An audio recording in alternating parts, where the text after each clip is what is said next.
নমস্কার, আমার YouTube channel future এমসে আপনাদের সবাইকে স্বাগত।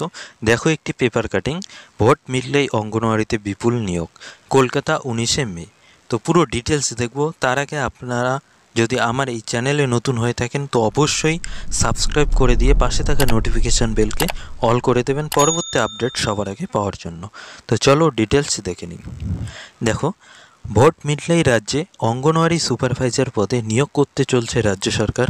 সব কিছু ঠিকঠাক থাকলে জুনের দ্বিতীয় সপ্তাহ থেকেই নিয়োগ শুরু হবে। মোট শূন্যপদ 13,225টি।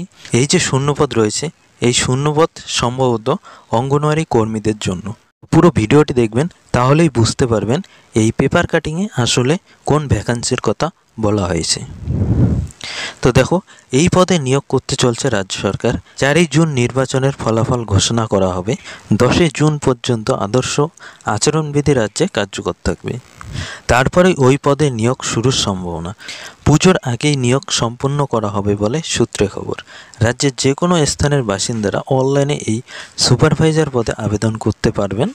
বয়স কমপক্ষে 18 থেকে 42 বছর হতে হবে। শিক্ষাগত যোগ্যতা উচ্চ মাধ্যমিক।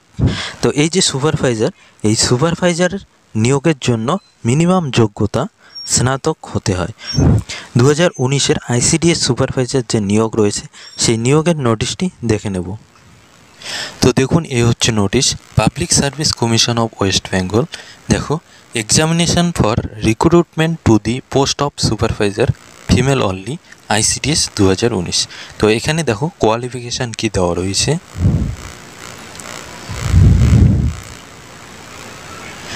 দেখুন, এখানে কোয়ালিফিকেশান দেওয়া রয়েছে। 1 নম্বরে দেখো অবশ্যই ভারতের বাসিন্দা হতে হবে। 2 নম্বরে দেখো অবশ্যই ফিমেল ক্যান্ডিডেট হতে হবে। 3 নম্বরে দেখো যে কোনো বিষয়ে গ্র্যাজুয়েট হতে হবে। তো মিনিমাম যে কোয়ালিফিকেশান রয়েছে আইসিডিএস সুপারভাইজারের জন্য গ্র্যাজুয়েট। তো এখানে দেখো শিক্ষাগত যোগ্যতা উচ্চ মাধ্যমিক দেওয়া রয়েছে। এই যে শূন্যপদটি রয়েছে, এই শূন্যপদটি সম্ভবত অঙ্গনওয়াড়ি কর্মীদের জন্য। দেখো, বিভিন্ন জেলায় অলরেডি অঙ্গনওয়াড়ি কর্মী এবং অঙ্গনওয়াড়ি হেল্পার নিয়োগ শুরু হয়ে গেছে, প্রসেস চলছে এবং ভোটের শেষ হলে আরও বিভিন্ন জেলায় এই নিয়োগ শুরু হবে।